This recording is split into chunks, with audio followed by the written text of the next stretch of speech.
The hilltop cottage was somehow even smaller than it looked online, but it made it feel more charming.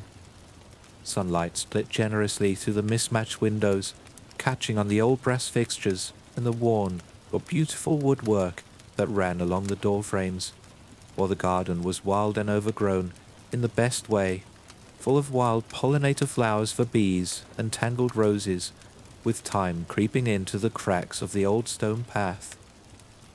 It had flaws, but the price had been unbelievably low for what it was, and Mara was over the moon. "I love it," she beamed, arms spread like she was already embracing it. "And look at that view. It's like a painting. There are so many pretty places to take pictures of for my shop." She was right. Our view was stunning. Fields folded over each other in soft, green swells, a thin river glinting with seams of silver, while the town itself sat low, a smudge of clustered rooftops nestled in the valley, ringed by more of those sleepy trees. I had told Mara it was a romantic reset. I used words like digital detox and back to basics, which she ate up. But what she didn't know was I was buried in debt so deep I couldn't see daylight. Cards, loans, sharks that keep lending, even when I had nothing left to prove I could pay them back. I'd bet our house as a final hope to get it all back, and I'd lost. This cottage was a cheap scapegoat. I just didn't know how long we could keep it up. The general store sat squat and low, as if it had grown there. Inside, it smelled like old wood and something sharp like vinegar or pickled onions. Mara was already halfway down to one of the narrow aisles, asking about local trails and making conversation the way she was always good at doing. The man she was talking to was in his late 50s, maybe older, with a withered face and hands that looked too big for the delicate register he tapped with one knuckle. When he finally looked up, he did it slowly and grumpily, in that way that I assumed came with age. He looked at Mara, then me, and finally tilted his chin towards our new home. "The river wives don't like being seen," he said. His voice was calm, but it felt rehearsed, especially not by young women. Mara paused, halfway through flipping a trail map over. "The what?" "The ones by the river," he responded quickly. "You'll know them if you see them. Don't let it get that far. And if you have to walk past the river, wear something that doesn't invite trouble. Cover up." Before we could ask what he meant, another man, a customer presumably, spoke from somewhere in the store. "He's right. Don't greet 'em in. Do your best to ignore 'em." Mara turned, frowning like she was trying to decide if this was a joke or some backwoods performance art. I watched as she folded the trail map with careful fingers, her mouth pressed into a polite, unreadable line. She didn't say anything, but the silence felt like it had teeth. She gave the man a short nod and stepped away, the trail map still clutched in her hand. At the far end of the counter, a woman looked up from a station behind the battered produce scale. Late 60s, maybe, with a pinched expression that made it hard to tell if she was squinting at something. She looked at Mara. "Girls dress like that in the city, I'm sure," she said, sizing Mara up. "But the river's not a place to be soft-hearted." She dropped a handful of apples into a paper bag and folded the top slowly. "Some bits out here take advantage when you go offering bits of yourself without thinking." Mara smiled politely, but I could see the muscle working in her jaw. She wasn't the type to speak to strangers, so she gave a quick, "Of course," and turned to me.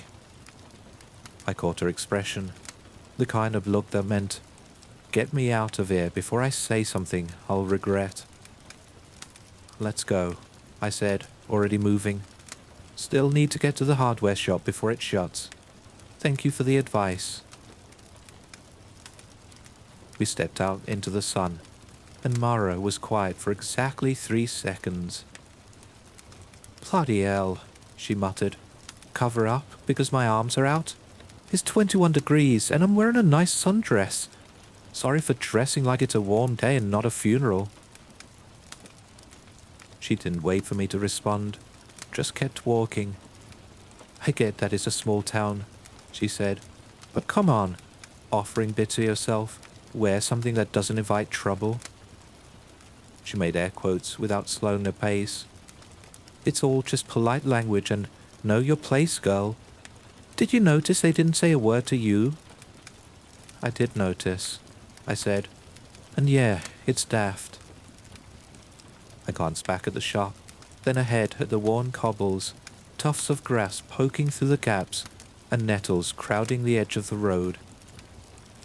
These people have known each other forever. They've grown up together and seen each other through weddings, funerals in the lot. They've probably sat in the same pub with the same pint and the same complaints since the 70s. I kicked at a loose stone. We're just new faces to them. It doesn't matter what we say or how reasonable we know we sound. It's just us stepping into their town. That doesn't make what they said right. Just means it's not about us. I gave her a nudge with my elbow. "You know, you could always bring a few soaps around to the shop. You give them something nice, they might start being nice back." That got the corner of her mouth to twitch. Just enough to call it a win. A few days in, I was still finding my rhythm, but Mara took to the countryside as if she'd always belonged in it. She was already in boots, basket looped over her arm, picking wild things from the hedgerow as she knew them by name. She dried bundles of herbs and twine, stretched across the kitchen window. Yarrow, mugwort, lavender, horsetail. Always something gently fragrant tucked beneath her ear. She sang when she worked, little hums and wordless melodies that carried to the house like incense and cheered me up as I worked remotely. Sometimes I'd find love notes folded and slipped into my coffee mug, tiny sketches of flowers or hearts, which felt great, until I remembered the real reason we were here. I started going for early runs. Most mornings I was out the door before Mara was up, lacing my shoes on the doorstep while the sky was still waking. It gave me space to think properly, but no matter how far I went, I always ended up circling back to the same thought. I needed to tell her, and the longer I left it, the worse it would be. I'd lost our old life to a stupid, selfish mistake. I hadn't just messed up, I properly wrecked things. This cottage, this so-called fresh start, was damage control. And yet, she liked it here. She was happy, and part of me kept wondering if I told her now, would she be furious enough to leave? Or would she stay because, despite everything, something good had come out of the mess? I didn't know. I just knew I couldn't keep dodging it forever. One of the first few mornings, I decided to try a different path. I was still working out which ones were worth the mud and which ones didn't leave you stuck 2 fields from where you meant to be. This one dipped through a patch of larch and followed the river for a bit. I hadn't been that way before. It was colder down there. Damp hung heavy in the air and caught in your throat, and in the mornings there was a fog that thickened the closer you got to the river's path. I spotted some figures in the fog. There were women standing knee-deep in the river, backs turned, half lost between the trees and the fog. They seemed to be barefoot. Their dresses hung soaked and heavy, clinging to their legs, headscarves knotted tight, not a strand of hair showing. They moved in silence, slowly and steadily scrubbing stained fabric against old wooden washboards. One of them lifted a strip of cloth, wet and heavy.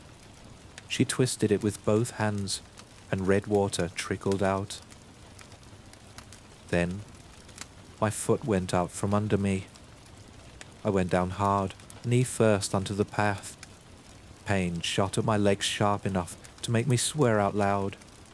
My palms followed, scraping against the grit and shaving away my skin. I stayed down for a second, catching my breath. When I looked, blood was already starting to soak through the fabric of my joggers. When I leant back into the kitchen, Mara was already at the counter, hanging another row of drying bundles in the window while she made breakfast. She turned, took one look at my leg, then my top, and frowned. "What the hell happened to you?" "River path," I said. "Slipped." She eyed the bloodied streaks down my trousers, the stubborn stains spreading beneath the fabric. She touched the hem gently, then looked at me for a moment. "Lucky you," she said. "I made a new bar yesterday. It's good for blood. Could pull that out nicely." She moved to the shelf and peeled back the linen from the stack of pale grey soap bars, all the same size and shape, more than she usually made in one go. I frowned. "You planning a bulk sale I didn't know about?" She didn't answer, too preoccupied with ensuring her food didn't burn. She passed it to me like she hadn't heard the question. "Use cold water first," she said. "Always cold. Heat sets it in. Then scrub it out with this. Work it into it. Let it sit a bit." She didn't offer to do it for me, which was strange for her. "Was it the path by the bend?" she asked, almost offhandedly, with the fog rolls in. I nodded. She didn't look up. "That's where the best wild yarrow grows. Loads of it, just before the river curves back inland. Some of it's already gone to seed, but I've still been able to find the good stuff." She stirred the pot on the stove, her wrist moving slowly and steadily. "It's quiet out there," she said. "I know what you're gonna say. Yes, I saw the river wives as they call them. Don't worry," she scoffed. "I didn't bother them. But I still think it's mad that a town like this let its oldest women stand out in the cold doing laundry like it's 1820. Bloody backwoods if you ask me." There was a long pause as I recalled my encounter this morning. "Yeah, you're right," I said. "But it's not our place. Do you really need to go all the way out there for yarrow? I can pick it off you on my runs if you want." She turned slowly. "I like it here," she said. "I love it actually, but I'm not stupid. You've seen how they talk to me, like I'm a child or a house-cur."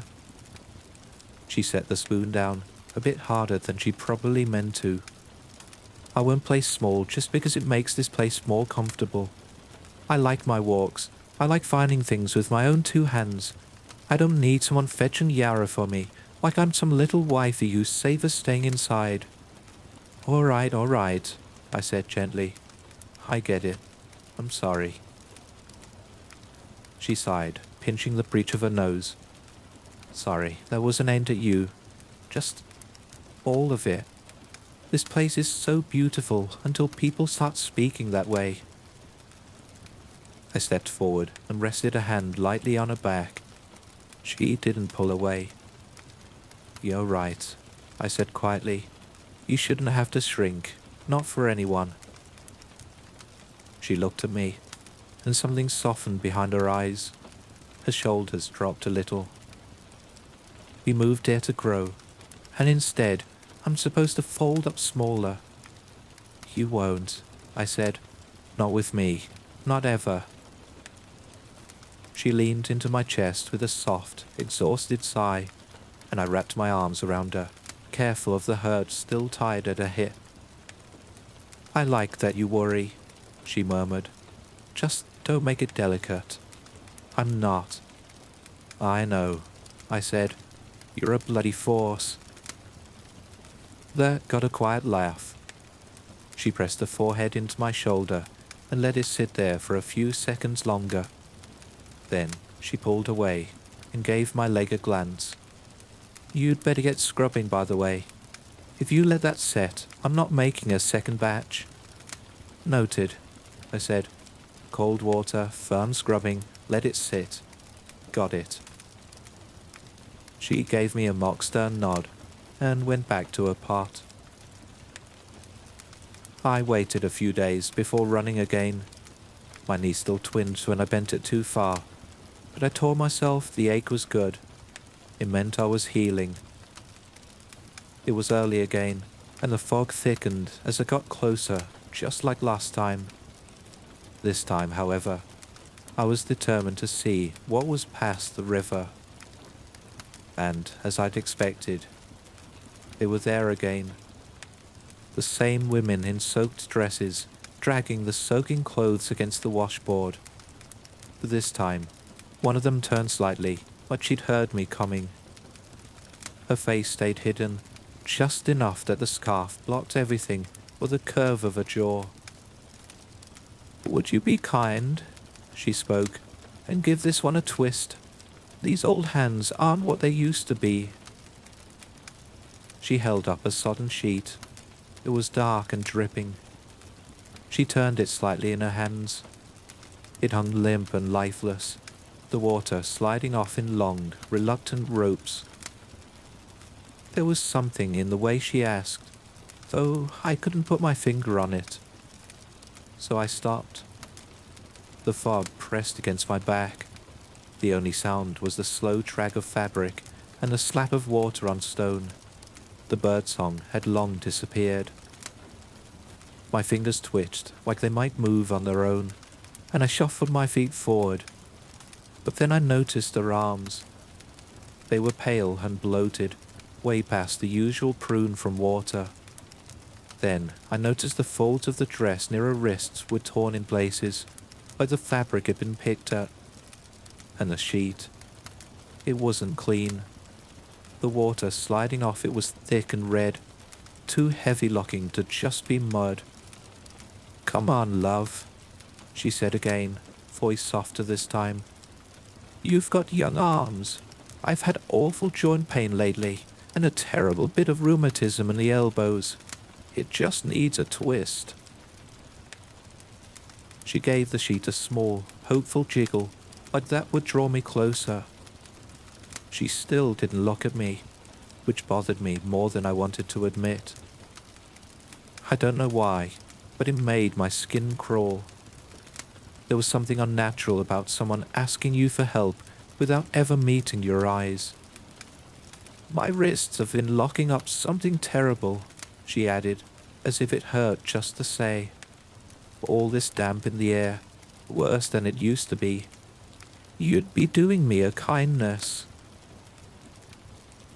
The other women didn't react. They continued dragging their fabrics against the washboard, like I wasn't even there. The words from the general store came crawling back. "Eyes low. Don't greet them. Don't offer anything."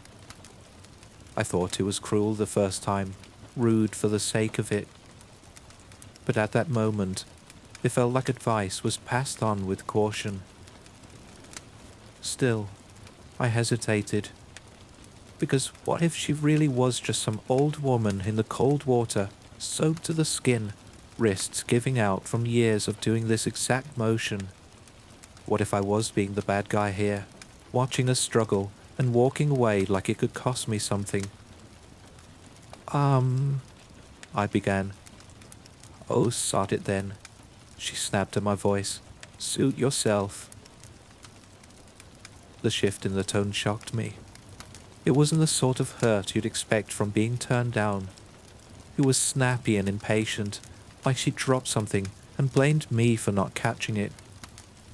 "Not even a moment for an old woman with bad arms," she hissed, more to the river than me. "What a thing, to watch someone struggle and turn your back on them. Must be nice being young and quick. Men are so bloody selfish." I clenched my jaw. Heat flared across my face from embarrassment. A few days ago, Mara had practically bitten my head off for offering to help. Now, some old hag in a river made me feel like the villain for not pitching in. I didn't know what the hell women wanted anymore. I decided to stay silent and let the fog have the last word. I turned back to the path and let my feet do what they came here to do. Move. My breathing evened out as I picked up my speed. The rest of the trail cut through thickets and a small patch of pine. The cold stuck to my skin, and the sound of the river grew faint behind me. And I let it fade. By the time I got home, the sun had risen properly. The mist was already pulling back like it hadn't touched anything. But something had. I felt off, like the run had taken something out of me. My legs ached, my fingers felt stiff, and there was a throb in the back of my head that hadn't been there when I left. I skipped breakfast, took a shower so hot it should have scalded. Still, it barely did anything. By late afternoon, I was curled up on the sofa under a blanket, useless. Mara came in from the garden with dirt on her knees and a fresh bundle of herbs in one hand. That's me sorted for a few months. She was slightly wet from getting caught in sudden rain. She glanced at me, taking in my pale face, then back at the kettle near the fire. "You're not running tomorrow." "I wasn't planning to," I said. My voice came up hoarse, like I'd been shouting when I hadn't said much of anything. "You look like a washed-out sock," she said, crouching to soak the fire back to life. "Did a man flu?" "Something like that." She didn't press and set the kettle above the fire more carefully than usual and sat beside me, still smelling like rosemary and wet grass. "Maybe your body's trying to tell you something," she said quietly. "They keep pushing into places that you don't want to." I didn't answer. I didn't know how to, really. She didn't know it, but she was spot on. She passed me a cup of tea she hadn't asked if I wanted. Strong, slightly bitter, the kind she made when I was sick. "You resting tomorrow?" she asked again, gently this time. "Yeah," I said. "I'm staying in. We can have a lie-in together." She smiled, but kept a distance. "Absolutely not," she said. "I make soaps, not cures. The last thing I need is catching whatever this is and sneezing over my stock." I gave a weak laugh, half into the tea. Wow, no bedside manner. She grinned. "Not in the job description. You want sympathy, you'll have to bribe me with biscuits. Then you'll get some tea and toast in bed, if you're lucky." The next morning, the sun woke me up before I was ready. It poured through the thin curtains in strips, warm across my face. Nice, actually. One of those rare moments where the light feels soft instead of sharp. I still felt awful, and became clear that I sweated through the night, despite the fact that the sun's warmth and quiet made me feel like I could have maybe stayed like that for a while. I reached over, expecting to feel the softness of Mara's skin, but the bed was empty. The covers on Mara's side were flat and cold. I blinked up at the ceiling, confused for a second. I'd been looking forward to tea and toast in bed, like she usually did when I had the man flu. I listened for her. The house had thin walls. You could hear everything in it. But there was nothing. Just quiet. I sat up, slowly. My head swam with that awful, cotton wool in your skull kind of dizzy. Everything felt a bit too bright, a bit too sharp. My legs were heavy with fatigue. But I swung out of bed anyway, feet hitting the cold tile on the floor. I made my way around the house, noticing nothing unusual, until I saw that her boots were missing. She wouldn't have gone far, or at least that's what I told myself at first. But something didn't sit right. Mara had already gathered all the herb she needed. She'd said so. Everything was drying nicely on the twine above the sink, and the rest of her supplies were tucked away in their usual spots. I looked up at the shelf where she kept her finished soaps. The top row was still lined with the usuals: lavender, oat, rosemary. But the pale grey bars she had me use the other day were gone. I moved closer, squinting. Maybe they'd been moved to the market box. My brain felt fogged over, like thinking through cling film. I touched the shelf, ready to steady myself.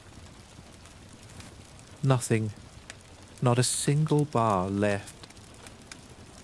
I opened the bin on instinct. Half buried under yesterday's peelings was the linen wrap she used for packaging. The same dotted one she'd used when she first showed me the batch she had folded once, then crumpled, like someone had changed their mind at the last second. I knew where she'd gone, even before I admitted it. I knew. I turned and grabbed the nearest pair of shoes, my head spinning as I bent down, but I shoved them on anyway. The air outside was sharp but warm from the rising sun. That same low mist was back again, thicker near the fields, sticking to my throat with every breath. My legs protested the second I pushed into a run. Cold muscles, leftover fever. I felt wronged, but still, I ran. The trail was soft from last night's rain. I kept slipping, catching myself just before I went fully down. My breathing turned quick and ragged too soon. I followed the curve from the path, past the hedgerow, past the spot I fell before. And then I saw her boot prints in the mud, leading down to the water's edge. I picked up speed, and there she was. Mara stood at the bank, boots muddy, sleeves pushed up. She had both hands out in front of her, offering the soap to the river wives. The woman closest to her lifted her head, and I saw her.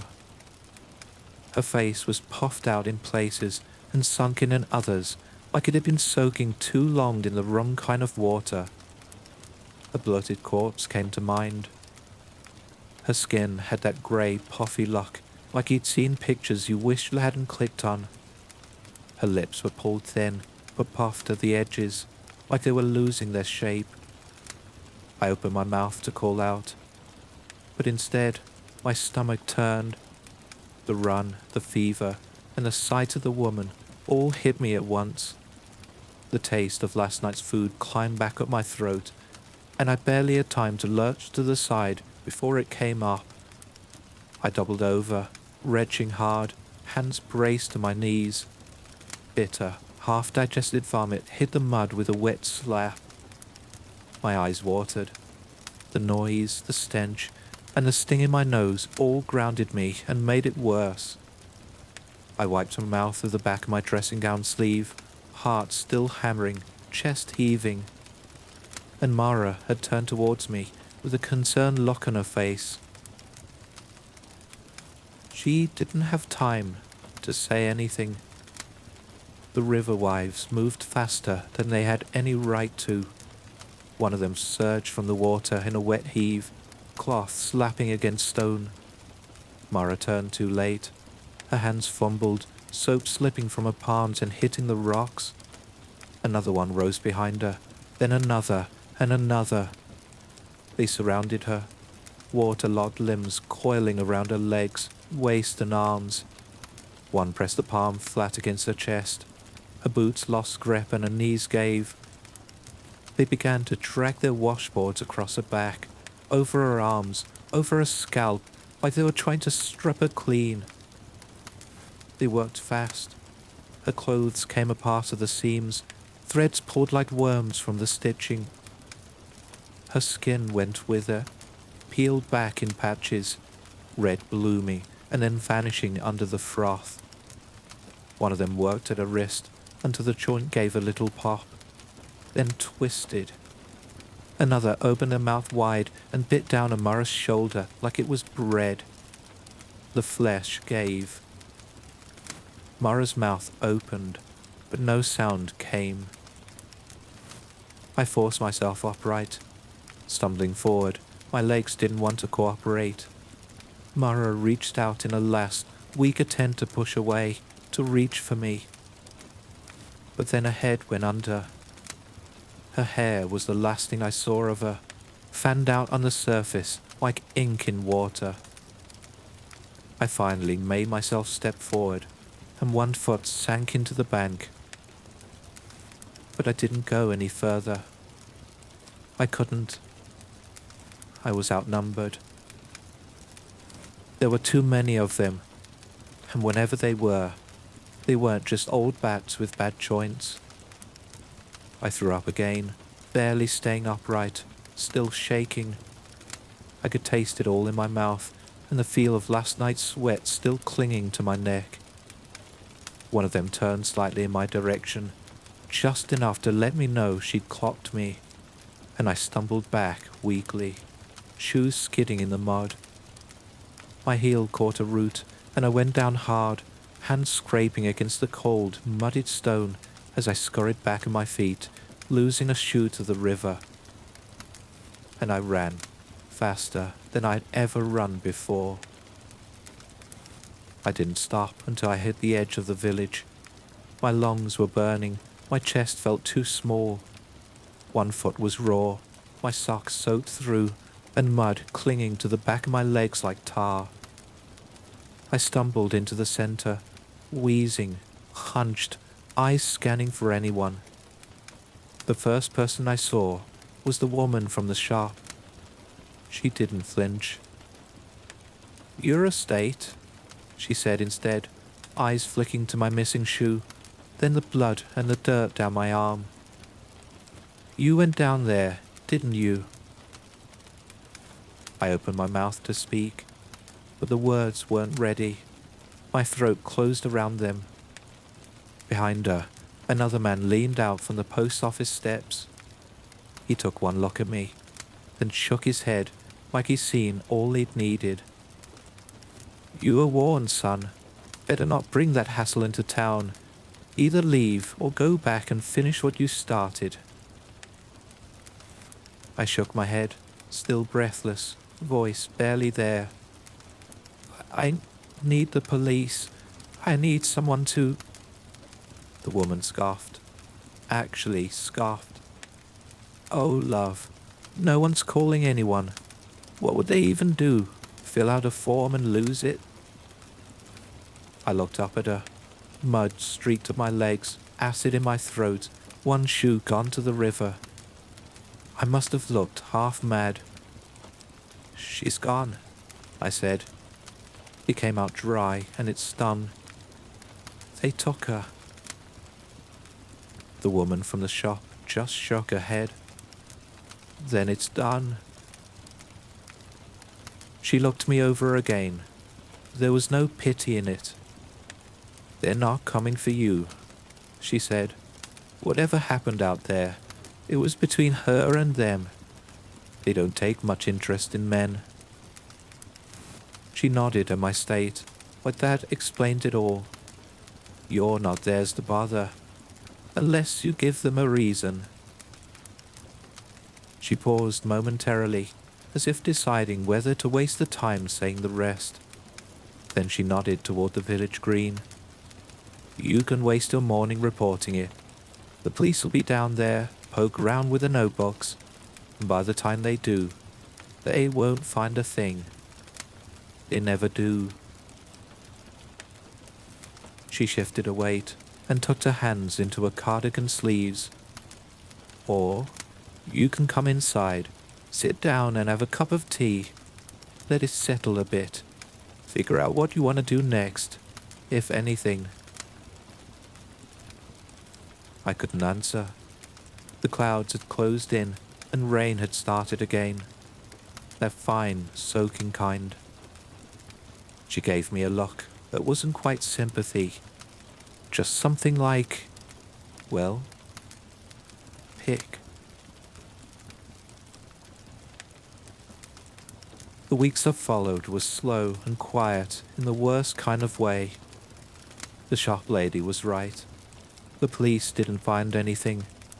They looked at me like they knew what was happening, like an adult checking under a child's bed for monsters. They asked me to walk them through it, so I did. The whole thing sounded like a story. One of them nodded like he was listening, but I could tell he wasn't hearing a word and just filling in boxes in his head. They stepped down to the river eventually, boots careful on the edge, where they didn't want to get dirty. One of them crouched and stared at the water for a while, like it might offer something up if he looked long enough. The other paced around with a stick, prodding at the reeds like he would find her folded neatly in the mud, just waiting to be uncovered. They didn't find anything. They knew they wouldn't. I could see it in the way they moved, slow and half-hearted. In the end, they gave me a number to call and said someone might be in touch if anything came up, though it probably wouldn't. I didn't leave the town. I couldn't. Every room still had her in it, despite our short time here. Her handwriting on labels, her coat on the back of the door, a stupid mug with a chip in the handle she always said gave it character. Some mornings I'd wake up forgetting, turning to her side of the bed, expecting her weight and warmth, only to be met with a flat sheet and silence. And that's all it took. The silence would drag me back to that day, straight to the mud, her final moments when she reached out. My chest would lock up like someone had stuck their hand inside and squeezed tight, and my hands would shake. Breathing would come out wrong, sharp and fast, like I was choking. Sometimes I'd curl up and try to ride it out. Other times I'd sit up and press my palms to my knees like they might pin me to the moment and anchor me down until the wave passed. It always passed, but it took its time. Some days I thought I should burn the whole house down with myself in it, but I didn't. The people in town started treating me differently, with nods and cups of tea. The townspeople stopped to ask how I was holding up. They didn't say sorry, not outright, but it was there in the way they helped me. The shopwoman, Hilda, even started saving me the good milk without asking. One of the older men gave me a spare radio, in case the silence ever gets too loud. "You're one of us now," Hilda said, handing me a paper bag of apples without charging. "Everyone loses someone eventually, in one way or another." So I stayed, partly because I had nowhere else to go, and partly because of my debt. Even if I could, the thought of packing up and moving on somewhere else without her made me feel sick. I kept Mara's little shop going under a name, changed the labels on a soap to Mara's Blend, and started selling them at the market. They did well. I messed up a few batches, some trial and error, but before I knew it, they started to smell like hers. It was maybe a month when I realized I was out of yarrow. I'd used the last bit of it on the latest batch. It didn't feel right to stop making one of her best sellers. I thought about asking someone to fetch some for me, but that felt like cheating. So I waited. A few days turned into a week. I kept putting it off, and even tried looking for it in different areas. At one point, I told myself the blend didn't need yarrow, but I knew I was wrong every time I ran my thumb over the label. Mara would have been furious at me for half-arsing something under her name. The thought stuck and grew teeth. I kept seeing her hands, the way she held the bars when they were still curing, her thumb running along the edge. She'd never half finished anything, not even breakfast. And there I was, letting fear decide what got made and what didn't, letting it whisper that maybe it wasn't worth finishing. Maybe I was safer not to. Mara would have seen through that in 2 seconds. She'd have thrown something at me, probably a damp tea towel, and she'd have followed it up with that sharp look she had. The one that said, "Pull yourself together." And she'd have been right. All I did was give the anger space to grow. It started low my chest and curled around the edges of everything as if festered into the corners of the cottage and onto her side of the bed. Eventually, it boiled up into an idea, one I couldn't shake away, no matter what I tried. That evening, the local pub was lively and dimly lit. A few of the regulars scattered across the low tables, shouting across to each other, cracking jokes. The fire was more glow than flame by now, mostly embers tucked into the grate, flickering just enough to keep the cold off the walls. George, the gent who gave me the radio, sat near the back, half watching darts on the telly. I took the stool next to him, no fuss, and didn't bother with a pint. "You still got that shotgun?" I asked. "Bloody hell," he said after a pause. "You don't start with hello anymore." Didn't feel like chatting. Clearly. He glanced at me suspiciously, like he already knew why I was there. "What for?" "Foxes," I said. "Been getting into the garden. They've dug up half the beds, most of Mara's corner, chewed through all her hard work." That made him pause, and he set his pint down onto the sticky table somberly. "Bloody hell," he muttered. "That patch always looked proper. Never thought foxes would go after herbs." He went quiet at that, brows drawing in a touch, the lines around his eyes settling deeper, as if he were figuring out whether that was the truth or not. "Been hearing that from folks too," he said after a beat. "Not just foxes, badgers and rabbits too. All of them turning up where they shouldn't be. They're bold, like they forgot how to be wild. Don't bolt anymore, just stand and watch you like they're taunting you." I nodded once. "That's what they've been doing." He studied me again. "You planning to shoot anything?" "Only if I have to." He let that sit between us for a second, and gave a small nod. "I'll get it to you in the morning," he said. "One day only.